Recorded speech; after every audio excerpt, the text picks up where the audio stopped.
Bienvenue à tous sur la chaîne de podcast de Shy Podcaster. Et bienvenue dans le 4e épisode de ma série Mon Australie, où je retrace mon année que j'ai vécue en Australie et qui a changé ma vie. Dans l'épisode d'aujourd'hui, je vais vous parler du trip que j'ai fait en Australie centrale, de Darwin à Alice Springs, après mon road trip sur la côte Est.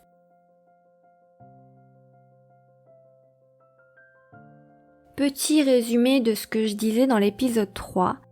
Mon road trip sur la côte Est a duré un peu plus d'1 mois et j'ai adoré ce que j'y ai vu, ce que j'ai vécu là-bas, ce que j'ai découvert.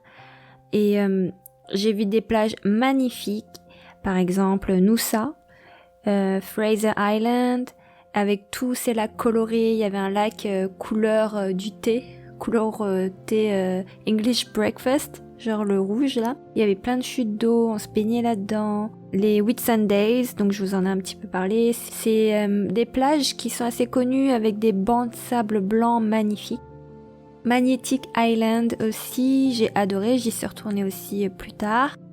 Et j'ai fait beaucoup d'activités, des excursions, avec du bateau, le saut en parachute que je vous ai raconté. J'ai fait de l'hélicoptère, de la plongée, bref, j'ai fait tout ce que je voulais faire et j'ai kiffé ma life. Et aussi, j'ai fait beaucoup de nouvelles rencontres et certains que j'ai revus encore plus tard dans mon voyage, notamment une jeune fille qui est à Fraser Island, une fille qui venait de Suisse, mais la partie qui parle allemand. Et c'était ma coyote buddy, parce qu'on s'est rencontrés lors de l'excursion à Fraser Island. Et là-bas, en fait, il y a des coyotes, ils sont assez dangereux. Et lorsqu'on allait, quand on se déplaçait dans le camp, parce qu'on était en camping, il fallait toujours qu'on soit au moins 2, au cas où il y avait un coyote qui se baladait, et voilà, quelqu'un pour sonner l'alerte ou... Voilà, donc elle, c'était ma coyote buddy. Et on s'est revus plus tard à Magnetic Island, et on a passé 2-3 jours ensemble là-bas. Et voilà, c'est une fille avec qui j'ai vraiment bien matché, alors qu'on avait 7 ans d'écart. On avait 7 ans d'écart quand même. C'est pas rien. Moi, elle avait à peine 20 ans. Moi, j'allais vers mes 27 ans. Mais voilà, quand je vous dis, quand on voyage, on accroche avec qui on accroche. Je veux dire, si le feeling passe, peu importe ton background, peu importe ton âge, peu importe d'où tu viens. Et c'est ça qui est beau. Donc on avait tellement accroché qu'arrivé à Cairns, on a décidé de partir ensemble pour une nouvelle excursion qui allait de Darwin, donc c'est la ville la plus au nord de l'Australie, jusqu'à Alice Springs, qui se situe au centre de l'Australie, dans le désert rouge australien. Comme je vous disais, moi, tout au début, quand je suis arrivée en Australie, ce que j'avais prévu initialement, c'était de passer 6 mois à Sydney, 6 mois à Melbourne, parce que j'avais une tante dans chacune de ces villes. Et quand je vous dis que, en fait, le cerveau ne peut prévoir que ce qu'il connaît. Je veux dire, j'avais prévu d'aller dans ces 2 villes parce que c'était les 2 villes que je connaissais, entre guillemets, en tout cas de nom. Et je me disais que c'était facile pour moi d'y aller. Et en fait, c'est pas du tout ce qui est prévu, c'est ça qui est magique dans la vie. Je veux dire, tu peux prévoir n'importe quoi. Et en fait, en fonction de ce qui t'arrive, tu peux changer d'avis, tu peux changer de décision, tu peux prendre une autre route. Et tu peux connaître d'autres choses merveilleuses que t'aurais jamais imaginé vivre. Donc après avoir passé 3 mois à Sydney, j'ai passé 1 mois et demi sur la côte Est, donc j'ai tout remonté en bus. Arrivé à Cairns, donc avec mon amie la Suisse, on est allé à l'agence de voyage encore et on a booké notre itinéraire donc de Darwin à Alice Springs. C'était une excursion tout compris, je crois que ça a duré une dizaine de jours et c'était vraiment génial parce qu'on a fait les parcs nationaux, on a dormi en camping. C'était un itinéraire en groupe, donc je crois qu'on était une dizaine de personnes, et surtout des jeunes d'ailleurs, mais il y avait de tous les âges, il y avait même une mère avec sa fille, on était en groupe, donc ça faisait un peu colonie de vacances, c'était drôle. Moi qui en ai jamais fait, donc c'était un peu la première fois pour moi. C'était aussi la première fois pour moi en camping, surtout qu'on a dormi dehors vraiment à la belle étoile certains soirs, donc même pas sous la tente. On avait c'était un sac de couchage, mais en toile vraiment vraiment épaisse qui permettait de garder la chaleur à l'intérieur. Et après, ça se refermait sur notre tête. Donc c'était vraiment comme un cocon, quoi. Comme on était des chrysalides dans la nuit autour du feu. Et fallait qu'on se mette aussi d'une façon spéciale, en rond, genre, pour pouvoir voir s'il y avait des animaux qui arrivaient autour. Et puis le soir, il faisait quand même assez froid, genre autour de 5 degrés. Parfois, je crois que c'était le minimum qu'on a eu, 5 degrés, peut-être un tout petit peu moins. Mais en journée, il faisait chaud, il faisait vraiment 15-20 degrés. Et je suis partie, c'était le mois de juillet. Donc techniquement, c'était l'hiver en Australie. Je pense que c'était une bonne chose parce qu'apparemment, l'été, là-bas, il y a énormément de mouches. Et elles volent autour de ta tête, enfin c'est horrible quoi, faut porter genre une sorte de moustiquaire pour mouche avec ton chapeau, bref, comme un apiculteur là mais en mode pour les mouches, donc pas très sexy mais heureusement là il y en avait pas.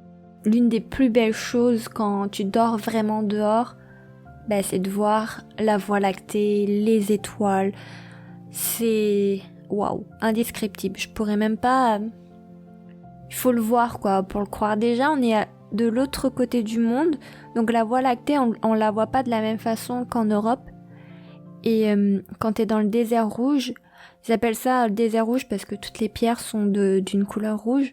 Tu vois tout en fait parce qu'il y a aucune lumière d'une ville ou quoi. Il y a pas de pollution lumineuse, donc tu vois vraiment le ciel magnifique. La nature est merveilleuse. Ça dépendait de notre lieu de campement. Parfois pour la douche, on se lavait presque dehors, genre c'était 2 planches en bois. Je me rappelle à Fraser Island, c'était les douches de camping là, donc il y avait un sac d'eau. Et c'est vraiment, c'est plus une douche de chat qu'une vraie douche parce que c'est comme si t'avais une grosse bouteille d'eau de 5 litres et puis qu'il fallait que tu te douches avec. Sauf qu'il y avait quand même le petit pommeau, mais il fallait pomper en même temps. Enfin voilà, c'était drôle. Et je me rappelle avec mon amie là, la Suisse, on voulait aller se laver avant d'aller dormir. Et puis il faisait nuit, puis on a marché dans le noir. Parce que c'était dans la forêt en fait. C'était genre, ils avaient mis un petit mur. Enfin c'était même pas un mur, c'était une douche portable. Je sais pas trop comment l'expliquer. Il y avait un petit rideau et tout. Et on s'est douché comme ça dans le noir et on était stressés, mais on rigolait parce que on décrivait tout ce qu'on faisait, genre moi je me lavais, alors là je me lave le bras, moi je me lave ça, et puis on se rassurait en fait de savoir que l'autre était là, donc c'était drôle. Et puis on était chacune dans notre douche séparée et tout, on se voyait pas. Toutes ces petites expériences étaient vraiment drôles. Et puis le fait que on devait vraiment utiliser le moins d'eau possible, donc à la fois pour la douche, pour la vaisselle aussi, on avait genre juste une bassine, il y avait 2 bassines, une bassine où tu trempes la vaisselle et une bassine pour rincer ta vaisselle, et genre on était quand même quinzaine, et tout ça qu'avec quelques litres d'eau quoi. Je veux dire, quand toi tu laves ta vaisselle chez toi, tu utilises beaucoup plus d'eau que ça, et franchement là tu peux voir qu'on en gaspille trop en fait de l'eau, on pourrait utiliser genre 3 fois moins d'eau. Enfin bref, ça c'était la petite parenthèse écologique. Ensuite, le fait qu'on soit un peu en colonie de vacances, on était quand même assez dans une sorte d'entraide collective, on se partageait des tâches. Pour préparer le dîner, on pouvait, y en avait qui coupaient des tomates, enfin genre on pouvait se partager les tâches. Donc ça c'était vraiment sympa. Comme je vous l'ai dit, il y avait beaucoup de jeunes quand même, et puis moi j'ai dû m'adapter. Et il y avait beaucoup de nationalités différentes, mais en majorité il y avait énormément d'Allemands, en tout cas dans ce groupe. Mais en général en Australie t'as beaucoup d'Allemands, d'Anglais et de Français. Donc là, sur ce groupe-là, il y avait une majorité d'Allemands, je crois au moins plus de la moitié. C'était une petite occasion d'apprendre l'allemand, et j'ai tenu mon challenge d'éviter de parler français. Ce challenge que j'ai tenu pendant 6 mois d'ailleurs, parce que j'ai tenu même après le trip, j'ai tenu jusqu'à mon retour à Sydney en fait. Mais je suis vraiment fière de ça parce que comme je vous ai dit, ça m'a vraiment aidé à améliorer mon anglais, à parler anglais avec plein d'autres gens, et puis sur des sujets divers en fait. Et après, je parlais aussi pas forcément anglais avec des anglophones, donc par exemple les Allemands, mais eux, ils ont un très bon anglais par rapport aux Français. Même les gens qui viennent des pays nordiques, genre la Suède, Finlande, Danemark, qui sont très bons aussi en anglais. En fait, les Français, c'est les plus nuls en anglais dans toute l'Europe. De toute façon, c'est connu. Mais voilà, c'était quand même cool de pouvoir... on était obligé, je veux dire, si je voulais me faire comprendre, fallait que je parle anglais. Et on était là pour ça, encore une fois, comme je vous l'ai déjà dit. Donc voilà, ce trip de 10 jours qu'on a fait Darwin, la ville tout au nord, on a fait les parcs nationaux autour, c'était génial. On est allé jusqu'au centre de l'Australie, on allait voir Uluru ou Ayers Rocks. C'est la pierre un peu connue de l'Australie. Souvent on la voit dans des photos. En fait, c'est une grosse pierre, je sais pas comment le dire, mais un gros rocher au milieu. On peut le voir depuis l'avion aussi. C'est un lieu sacré pour les peuples aborigènes. Donc il y a beaucoup de touristes qui viennent pour aller visiter la région, on va dire. Honnêtement, le désert rouge, là, toute la partie autour de Alice Springs, ça a été un coup de cœur pour moi. J'ai vraiment adoré cette partie-là de l'Australie. Je pense même que c'est ma préférée. Sydney, c'est ma ville préférée de l'Australie. Mais le désert rouge de l'Australie, pour moi, c'est la partie authentique de l'Australie. C'est ce qui fait que c'est l'Australie. C'était la terre initiale des aborigènes. Et c'est un peu triste. Je veux dire, grâce à ça aussi, on a pu aussi connaître l'histoire des aborigènes. Ce sont les indigènes qui habitaient en Australie avant que les colonisateurs ne viennent et s'approprient les territoires, n'est-ce pas? C'était aux aborigènes, donc il y avait comme des réserves aussi d'aborigènes qu'on pouvait visiter. On voyait quelques arts aborigènes, il y avait de la documentation sur la culture aborigène. Après, ça va être mon avis personnel vraiment. Je trouve ça un petit peu hypocrite de vouloir mettre en avant cette culture alors qu'ils sont à la base en fait de la décimation déjà de la population et de la disparition de cette culture en fait. Parce qu'il faut savoir que les aborigènes d'Australie, c'était les premiers humains connus à avoir peuplé l'Australie. Et en fait, c'était super triste de voir des aborigènes dans la rue considérés comme peu évolués, enfin genre peu civilisés. On les oblige à s'adapter à la civilisation occidentale, en fait, la civilisation du colonisateur, en fait. Mais voilà, après, il faut savoir que les aborigènes ont été vraiment décimés par des massacres, des épidémies et des empoisonnements. Et aujourd'hui, en fait, on essaie de les intégrer à la vie occidentale en leur donnant des vêtements, mais des vêtements à l'occidental, genre des t-shirts, des trucs. Parce qu'avant, c'était vraiment comme des gens qui habitaient dans la nature. Ils avaient des vêtements qui créaient eux-mêmes. Ils chassaient, ils pêchaient. Forcément, avec l'arrivée du colonisateur, ça a un petit peu changé. Aujourd'hui, ce peuple est vraiment victime d'inégalités, en fait, par rapport aux Australiens qui vivent dans le pays. Souvent, il y en a qui deviennent addicts à l'alcool, ils deviennent alcooliques. Ils sont violents, il y en a beaucoup qui vont en prison. En fait, ils sont vraiment catalogués comme une population moins évoluée, moins civilisée, tout simplement. Et puis que, en fait, le gouvernement essaye, les aide à s'intégrer, mais à la vie occidentale. Je me suis un petit peu informée pour pas vous dire des bêtises aussi, mais voilà, depuis 2008, le Premier ministre Kevin Rudd a lancé un plan de lutte contre les inégalités que subit la population aborigène.